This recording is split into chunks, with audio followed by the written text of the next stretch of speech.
দক্ষিণপুর নদীর পাশে সুন্দর একটি বন ছিল। সেই বনে অনেক পশু পাখি বসবাস করত। সেই বনের পশু পাখিরা একে অপরের সঙ্গে অনেক মিল ছিল। একে অপরের বিপদে একজন আরেকজনকে সাহায্য করত। সখী দিদি, সখী দিদি, বলছে কি নদীতে পানি আনতে যাবে না? ও সখী দিদি, কি হয়েছে কবিতার বোন? আমি অন্যমনস্ক ছিলাম, বলো। বলছে কি ঘরে তো পানি নাই, তাই বলছি তোমাকে নদীতে পানি আনতে যাবে না? হ্যাঁ রে কবিতর, যাবো তো, চল চল। এরপর তারা দুজনে টুনি আর সখী নদীতে পানি আনতে যায়। কবিতার বান্ধবী, চালু করে বাসায় চলো। আমি আমার দুটি গোশি বাসায় একলা রেখে এসেছি। জানোস কি কবিতার বন্ধু, আমার দুটা গোশি কি সুন্দর দেখতে হয়েছে না? কিন্তু একলা একলা তুলে না অনেক আমার ভয় লাগে, কেউ চুরি করে বা খেয়ে ফেলে তার জন্য। জানো কি টুনি দিদি, আমিও গর্ভবতী হয়েছি গো। আমিও অল্প কয়েকদিনের মধ্যেই ডিম দিব। বুঝতে পেরেছো টুনি দিদি? আরে কবিতার বান্ধবী, এটা তো খুশির কথা। আমি বলছি কি তুই কয়েকদিন ঘর থেকে বের হইস না, ঘরে রেস্ট নিস। এভাবেই তারা দুজনে কথা বলতে থাকে। আর কথা বলা শেষ হলে যার যা বাসায় চলে যায়। এই যে দেখো কবিতার বন্ধু, কি সুন্দর দুইটি ডিম আমার, দেখতে পাচ্ছ কি সুন্দর? হ্যাঁ টুনি বন্ধু, আমি দেখতে পারছি, অনেক সুন্দর দেখতে। যে কি সুন্দর দেখা যাচ্ছে না এখান থেকে। অপরদিকে দেখা গেল যে দুষ্ট একটি শিয়াল ওই জঙ্গলে পায়ে পায়ে হেঁটে হেঁটে ঢুকে পড়ল। উফ, কি পথ! পায়ে হেঁটে হেঁটে পাও ব্যথা হয়ে গেল। আমাদের জঙ্গলে তো কোনো খাবারই নাই। এই জঙ্গলে দেখি কোনো খাবার পাওয়া যায় কিনা, আর না পেলে আমি এখন মরেই যাব। দেখি কোনো খাবার দাবার পাওয়া যায় কিনা এই জঙ্গলে। আমাদের জঙ্গলে যাওয়া আছে এখন আমার উপরে ক্ষেপে আছে। আমাকে যদি আমাদের জঙ্গলে পায়, আমাকে ওরা মেরেই ফেলবে। দেখিছে পিছন দিকে আবার আসে কিনা। না, আসে না। তাহলে আমি বাঁচলাম। আমি এই জঙ্গলেই কয়েকদিন থাকবো, তারপর আবার আমাদের জঙ্গলে চলে যাব। তখন আমাকে কেউ কিছু বলতে পারবে না। হা হা হা। এখন আমার খিদা লাগছে, যাই দেখি বনের ভিতরে কোনো পশু পাখি পাই কিনা। তারপর ওই জঙ্গলের ভিতর ওই দুষ্ট শিয়াল ঢুকতে লাগলো।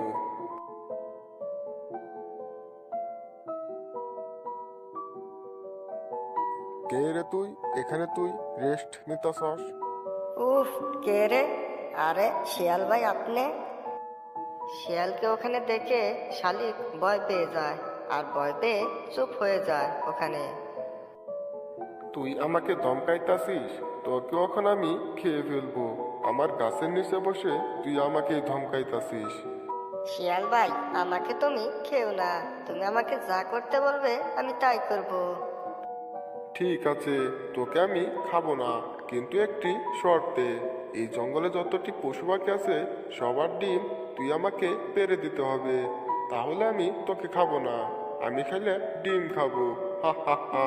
তুই কি রাজি? রাজি থাকলে বল। তারপর শালিক রাজি হয়ে যায় আর টুনিদের বাসার সামনে যায়। কাউকে দেখতে না পেয়ে টুলির ডিম পাড়তে শুরু করে, আর সেই ডিম শিয়াল খেতে শুরু করে দিল। খেতে খেতে একসময় দুইটি ডিমই শিয়াল খেয়ে ফেললেন।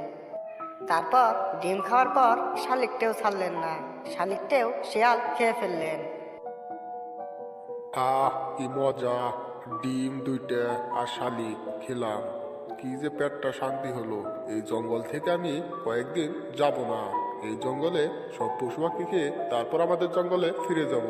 হা হা হা। তারপর টুনির বাসার সামনে থেকে চলে যেতে লাগলেন। অপরদিকে দেখা গেল যে হায় হায় হায়, আমার ডিম কে চুরি করলো?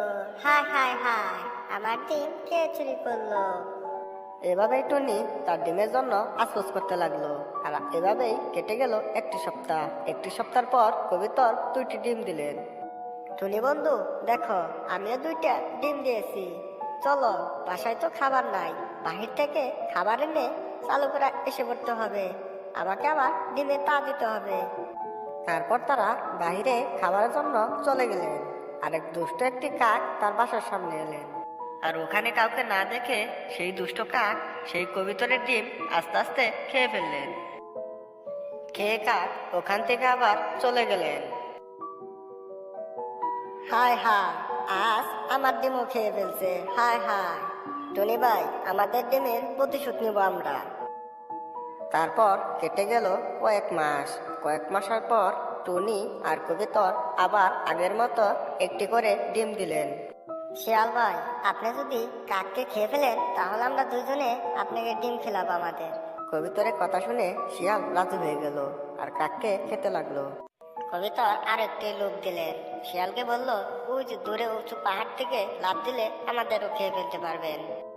আর উঁচু পাহাড় থেকে লাফ দিয়ে শিয়াল মারা গেলেন। এখানেই গল্প শেষ। ভালো থাকবেন সবাই।